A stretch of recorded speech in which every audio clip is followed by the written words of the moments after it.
Assalamualaikum warahmatullahi wabarakatuh. Selamat pagi menjelang siang. Saya Niko, saya alhamdulillah ada di Curug Pelangi di Cimahi. Rumah ini luar biasa. Ciptaan Tuhan yang begitu indah, yang harus kita nikmati. Saat kita datang ke sini, udara segar, pemandangannya indah sekali. Ini kita terlihat dari tetangga. Perhatikan bagaimana luar biasa.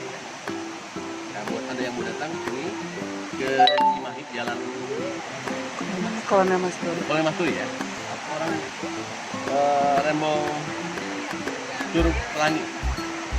Anda bisa lihat. Ini pemandangannya cukup indah. Bisa nikmati ketinggiannya terus jauh sekali. Jadi buat anda keluarga yang tua mungkin tidak bisa ya, maafkan. Tapi yang muda harus jalan sehat, berolahraga, menikmati alam pemandangan segar, keringat, perut bisa kecil, insya Allah. Oke, sekali lagi, mari kita nikmati ciptaan Tuhan. Ada syukur pada Allah SWT. Assalamualaikum warahmatullahi wabarakatuh.